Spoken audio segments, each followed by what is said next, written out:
Welcome to Dark Knight Films Reviews and another horror movie night. Tonight, I will be reviewing Stephen King's Cat's Eye, released in 1985.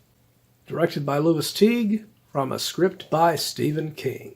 Starring Drew Barrymore, James Woods, Alan King, Mary D'Arcy, Robert Hayes, Kenneth McMillan, Candy Clark, and James Naughton.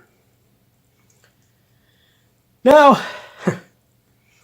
this is a very interesting horror anthology in which Drew Barrymore appears in each segment, basically, in a way, because there is sort of a wraparound area where there's this cat going from location to location and going from story to story, having something to do with each one. And as he's going, he gets these visions from Drew Barrymore's character, signaling for him to come rescue her.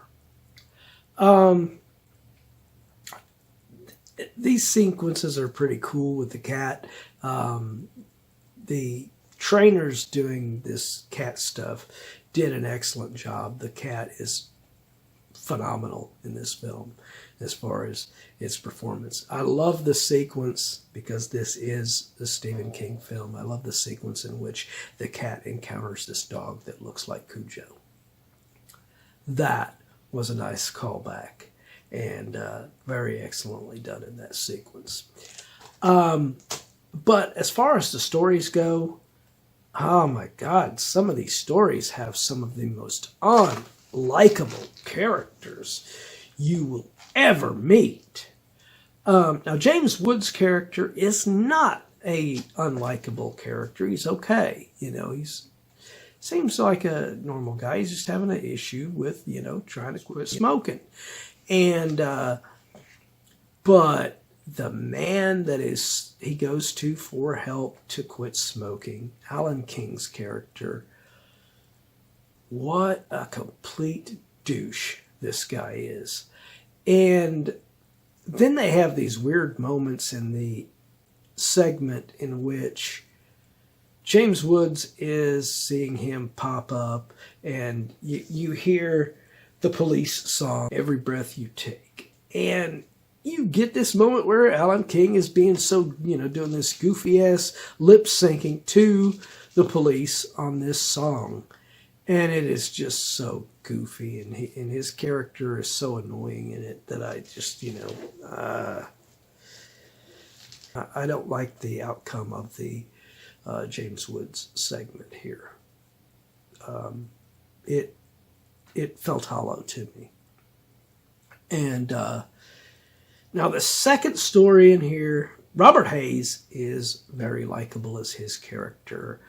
But again, you get another actor that is just, oh my God, they are just so horrible in this film. And it's based on Stephen King's writing, but Kenneth McMillan's character in this second story is just as bad of an asshole douchebag as what Alan King's character was in the first story.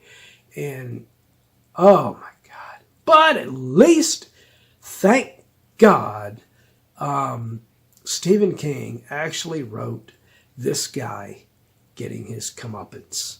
I mean, even his goons that he has working with him are not very likable. I mean, you have Charles S. Dutton and Mike Starr.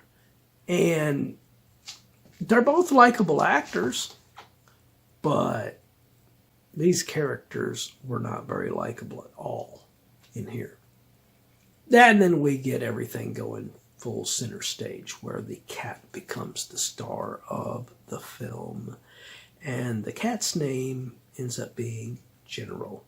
And this is where you actually get Drew Barrymore becoming a central character in here as this little girl that General has to protect from a troll. A little troll that hides in the walls of this little girl's bedroom in this house. And unfortunately, you still get a very annoying character in this. Candy Clark is playing the mother to Drew Barrymore's character, and she is just, I could never get behind her. I mean, she was directed by Lewis Teague in this film and written by Stephen King's dialogue to be the most annoying little witch. Especially when she tries to take General and take him to this place to have him exterminated. If you decide in your film to kill a cat or try to have a cat killed in a story, whatever character is doing that, in this case, Candy Clark, it's not going to make me really like that character. I am going to really dislike it. And I think that's the reason they did that. But, yeah. No way you kill something like that. That is just too sweet. But James Naughton playing the father in here and husband to Candy Clark, I felt sorry for him being married to that woman. But he is great. He plays his role very well. He's very likable. He's a good dad and everything. And very understanding toward Drew Barrymore's character, even though Candy Clark's character is not. She's just the opposite. But I like the outcome of this one with General eventually coming to the rescue and fighting the troll and everything. It's my favorite segment in this one. And then the second story, The Ledge, is my number 2. Like I said, I did not like the first story at all. It's well acted for the most part, but it's just, I couldn't get behind Alan King, and there's no real outcome to that story that's you can enjoy. Unlike the Kenneth McMillan thing, that was badass. I love the ending to that. Even though he is just this despicable character, it's great, the final outcome. Excellent. So, with that being said, my final review of Stephen King's Cat's Eye. I am going to give this film a 8.3 out of 10. That first story really brings it down. And I can understand, Stephen King writing it to where these characters are despicable characters, but at least make them all get their comeuppance by the end. And don't really make the mother character with Candy Clark such a witch. But what do you guys think of Stephen King's Cat's Eye? Do you agree with my review? Do you disagree? Let me know in those comments down below. And as usual, if you enjoyed this video, do not forget to like, share, and subscribe. And don't forget to click that bell icon so you can be notified about future videos just like this one. And while you're by the subscribe button, click that join button and become a Dark Knight fan. As a Dark Knight Fan Plus member, you have access to an area on the channel right now where you can request a movie, TV series, or ranking video of your choosing. And when that video goes up, it will go up for all Plus members to view prior to it coming for all other subscribers.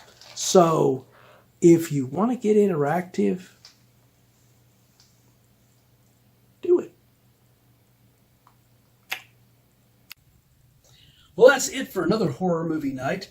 If you missed last week's horror movie night video, you can check it out in the link above. Or if you have missed any of our videos on horror movie night, check out this playlist and you can check out anything that you've missed.